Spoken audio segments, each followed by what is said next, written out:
Hello there, world of tankers. I'm wot Blitz, and today I am going over the best tanks to use in raiding battles that are free. Don't forget that little thing. I'm not putting any premiums that you could not have been able to get for free recently. There's only one of those in this list anyways. But starting off, I am going to be bringing up the RHM. This is by far one of my favorite tank destroyers in the game, and probably up in my top 10 of tanks at tier 8. And the reason is because it's this very sleek, low silhouette, fairly mobile little chassis, but it houses this huge 152mm cannon. And you're able to just put, devastating shots into your enemy. You can see here, lightweight pulls out, boom, snap a shell right into him, 720, didn't even aim it in, it just luckily went right through, high rolled him, and he's already a one-shot, and now he's pretty much done. That is what this tank's able to do. You're able to pretty much wipe off an entire tier 8 hit point pool, just in one shell, as easy as that. And you can see here, I was going to shoot a heat at the guy's turret, but he pulled out, so I was going to load back to AP. Unfortunately, I just couldn't do it quick enough, so I fired the heat. And by the way, the heat pen on this tank is 367, which means at tier 8, you're really not going to have to worry about any single shot penetrating with your heat shells. Pretty much you can shoot heat at the front of, I would say, an M6 experimental, and it would pretty much go through at any angle he is sitting at. That is how confident I am in this heat penetration. The heat pen is about the same as a 113 shooting heat. That is how ridiculous it is. Now the AP penetration on this tank is pretty good, but not amazing. It's only about 225. And I am talking about this with calibrated. There's no point to run this gun without calibrated. If you are, you seriously should put on calibrated. There's no point whatsoever. Brings your heat pen up 30. That you really just put on calibrated. It will definitely help you out in the long run. But you can see we've already picked up 2,000 damage in this game, and the team doesn't look like they're doing spectacular. They got two almost full health 8s there. They got an RHM back there by the T34, but he will be dead very soon. And they've got the WZ-110, and that T26 is just being picked on. However, we are in an RHM, and there goes the CDC. A nice little fire finishes him off, and he is back to the garage. So now it's an IS-6 and a WZ-110 versus me and the T34-2.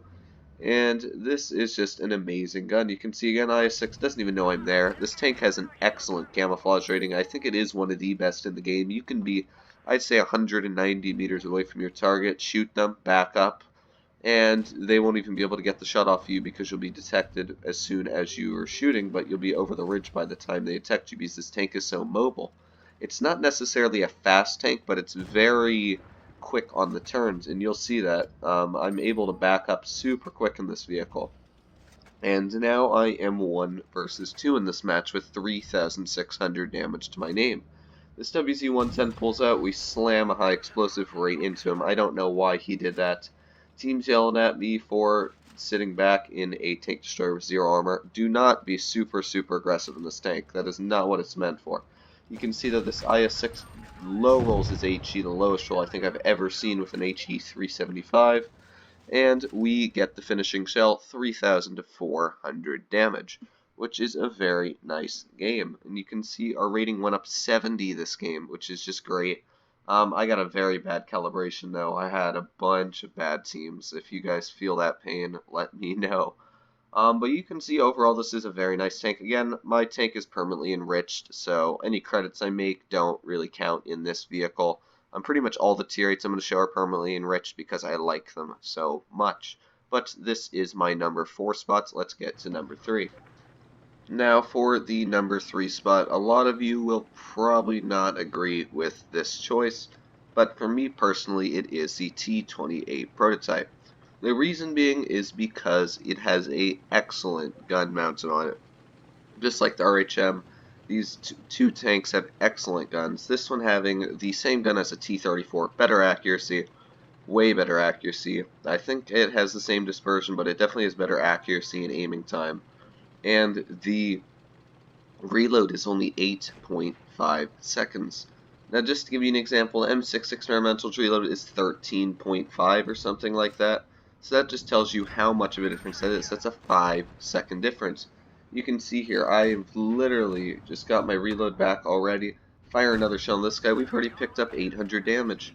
And we're already halfway through our reload again. This gun is just so nasty. I would love to shoot that CC, but instead we slam that shell right into that RHM. Now our shells are low rolling, but it's literally been, a minute into the game we've picked up 1100 damage, which is pretty sweet. Now I wanted to shoot that CDC. I was waiting for him. Come on, are we going to get him? It just whizzes past him. That was an unlucky shot. But I have decided that going there is probably not the best idea. They got an RHM waiting. His heat shell will easily penetrate through my tank. Now, one thing also to add about this tank is it has excellent armor on the front. Most people don't know this, but the tank's front plate, I'd say, is about 220 thick. Now, it's not crazy, but it is very strong. And not to mention, this tank gets a bundle of 10 degrees of gun depression. That and the armor added together are pretty nice. Unfortunately, the turret is pretty weak. I'd say about 180 on the Chiefs. But really, it doesn't matter, because if you're trading shells with people, there is no way they're going to outdamage per minute you with this gun. You got a turret, you can pull around corners. The big downfall of this tank, as you know, is the speed. But really, I don't think it's the end of the world. I love the T95. That is an excellent tank to run just as well. And if you can do fine in a T95, then you can easily do fine in a tank like this, because it goes quicker. I just think this is one of the best tanks for raiding battles, and I said this before. Some of you will disagree with me. You can let me know what your opinions are on this tank in the comments down below. But you can see we've already blocked almost 1200 damage. We've done 2100 here. And this isn't a raiding battle I'm in, because currently raiding battles aren't open for another 4 hours, and I'm not going to wait 4 hours. That's a long time. But you can see here, this is one of the downfalls of the tank. But this tank actually has a fairly mobile turret. Unlike most turreted tank destroyers, this tank turns very quick, and with the turret, it actually does get a decent traverse speed though, which is one big benefit. It's not like a non-turreted TD. It's not like the T28 where it has a super slow traverse speed. But you can see we slam that shell into the VK, get the high roll. Now we have this T34 too. I don't know what he did there, but he aimed for just that little bit of time. And come on, are we going to get the shell in? Yes, we are. Get one shell in. And he does not reload. It's how good our reload actually is. Tries to get the shell into us. Boom. Dead. So people don't even realize how quick this reload is. They'll pull out and they'll shoot you, and then they'll be like, oh, okay, I've got a less damaging gun than this guy. I'll pull out again. Dead. People just don't understand that, and the CDC has no clue where I am. He probably thinks I'm too slow to get there. I know exactly where he's going, though. I'm going to pre-aim my shots and wait. And what do you know? Boom, dead. We broke 3,300 damage this game. We blocked 1,100, and we still had 500 hit points left on our tank. And you can see, I think every shot we fired hit, pretty much. 10 shots fired, 10 shots hit. Only one bounced. This is just an excellent gun. Not only that, it gets 250 mil of penetration. Overall, an excellent tank. Let's get stuck into the number 2, though. Now, the AMX 1390 is going to be taking the number 2 spot. Now, this is just a great vehicle in all of the genres, in my opinion. It's got a nasty little gun, it's got an amazing camera rating, pretty good spotting distance, and it has mobility. And mobility is a huge factor in raiding battles, because when you're put on a supremacy mode, you have to be able to capture the bases, or you could possibly lose on the base capture. And when running the AMX 1390, you can easily go from base to base, capturing them. Not only that, you can clip people out with 225 damage per shot, and be able to wipe off 675 damage and get away. And that is one of the reasons I really like this tank.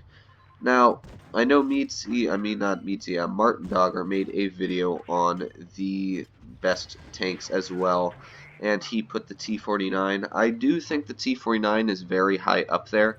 Just, unfortunately, in my opinion, I think the 49 requires a lot more skill. You have to be in the right situation. If you're up against certain tanks that you can't penetrate with your heat, Like if you go against a Larva or any tank that has very good spaced armor like an IS-5 or an OBJ-252U, there isn't much you can do in a T-49 to fight them when they're going to be spamming high explosive at you if you get into the higher rankings.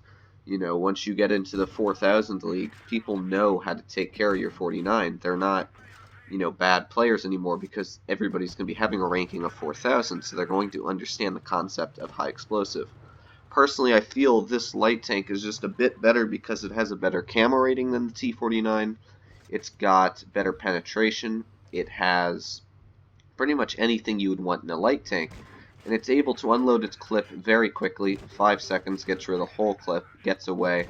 You know, it's just a nice little tank. And it is fairly mobile. Goes, I think, what is it, 66 kilometers forwards. And since it has this wicked camo rating, you can easily snipe people and just go away. This M6 is just waiting for me to shoot at him, you can see. Just waiting and waiting. So I'm going to wait until he turns his turret, load in a APCR round, boom, flies exactly where I want it to. Second shell does not. As you can see, the accuracy on this tank is not amazing. Dispersion is 0.344, so it's not spectacular. But you can get the occasional shot that will fly through at pretty far away. But the AMX 1390, in my opinion, can actually be a fairly aggressive vehicle. And you'll see that in just a bit. And the reason is because when you see an IS-5 or somebody shoot, you're able to use your first shell, track them, and then if they repair their track, you can use the second shell and put it into their track wheel as well, damaging them both there. And then when you're running away, fire your last shell into their rear track wheel, while they're turning their turret still. They're completely immobilized. If they've used both of their repair kits, you still track them with the third shell. You're able to get away. You've got 600 damage to your name, and you can easily just get away. 9 seconds later, reset your camo, and come back out again and do it again. You can see here, if this WC had not gotten hit by this RHM, we would have easily clipped him out. And then we have this RU-251. This RU really just fell into the wrong department, because now he is going to be eliminated. And we have finally picked up 2,000 damage, but it says 2,407 damage caused, so really we have done a bit more. That is because of that blind shot on that IS-5. Now you can see this tank, again, isn't a super fast light tank. That is one of the disappointing things on it. It's a very small engine, but that makes sense because it is a very small tank. But you can see here working, just trying to get the tank to work correctly in the position. OBJ-252U, you can see that dispersion just really doesn't like to work. However, when shooting at a barn, it will easily penetrate, as that M6 is pretty much the size of a barn. So we managed to get one shell into him. Not sure if it penetrated, we will have to find out.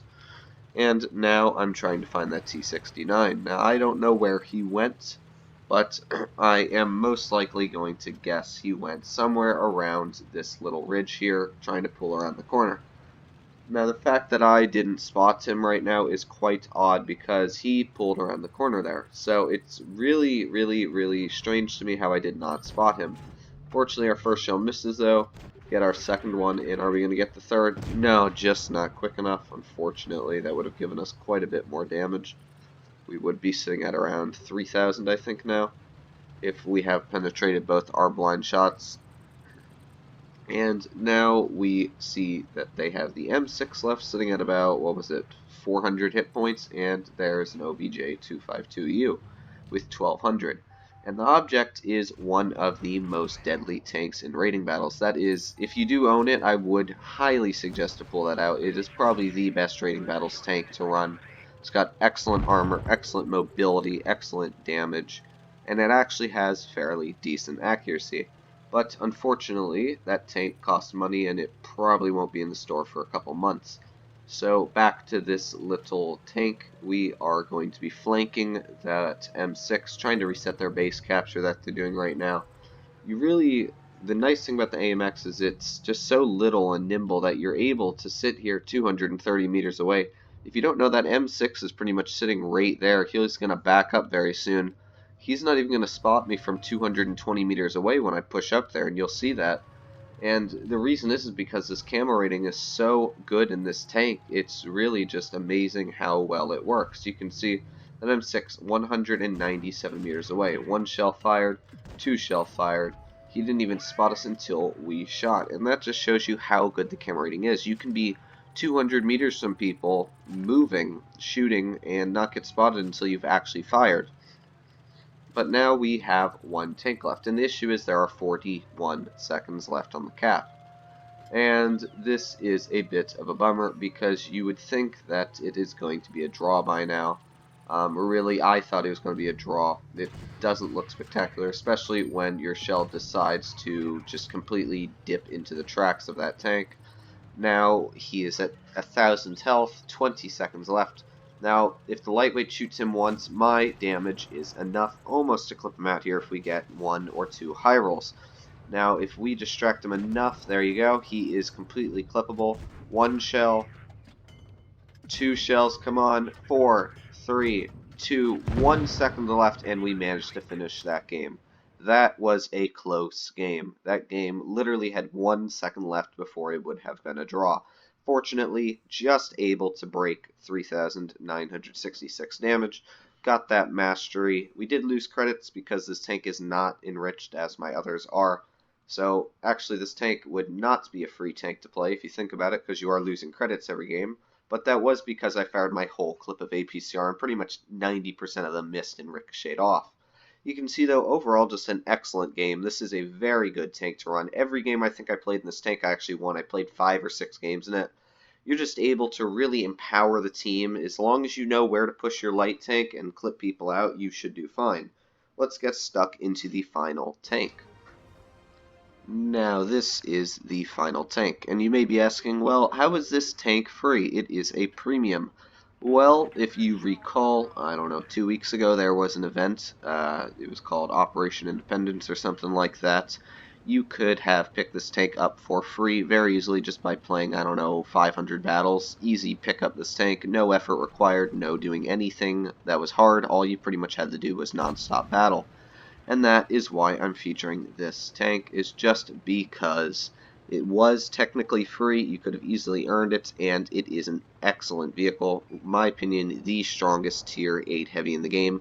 You can argue with me that the VK100P is, Martin Dogger put that in his video, as a free-to-play tank, but I'm putting this one as free-to-play just because it literally is free. It was not a purchased tank.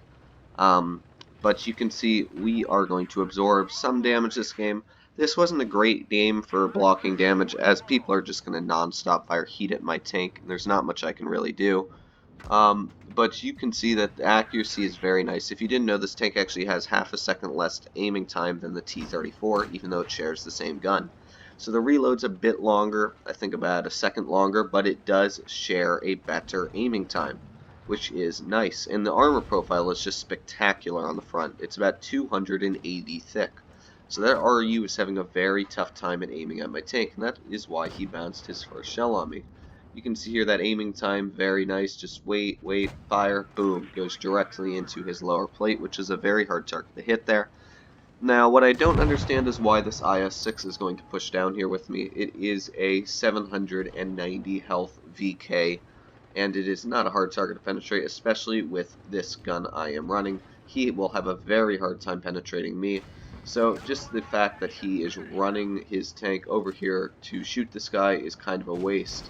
There's really no point, especially because he got hit by that 122-44, and now I'm going to have a Tiger 2 behind me. If he'd stayed back there, there's no way that Tiger 2 would have rushed on me. But you can see this tank is able to deal with a lot of stressful situations. It has a very healthy hit point pool of 1500. Amazing penetration. You can see I literally penetrated that Tiger directly right on his upper plate. That just shows you how good it is. Unfortunately, I blocked that AT7 shot, which causes me to lose 320 hit points. But it really doesn't matter because this tank has so many hit points and so much armor. Now, our team is not doing the best, but we are going to be able to pull it back a little here. The mediums did actually get the river, and if you've ever watched any YouTubers' videos, Martin's, Doggers, Bushka's, they all say if the mediums get the river, they win. Well, there is one way to counteract that. If the mediums do get the river, get your team together and drive down to town.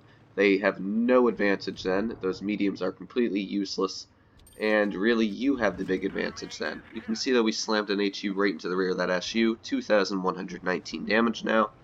And there is another SU-152 sitting up here. I was loading HE, seeing if I could pen. Unfortunately, I can't get that AP. Amazing aiming time, aims in there, easy pens, 145 health on him. I'm just backing up there just in case that SU did try and turn around. There is pretty much one tank left, though, as the RU is fleeing. There's no way I'm going to catch him. Now, this tank isn't super quick. It goes 29. I don't know why they didn't make it 30, but it goes 29.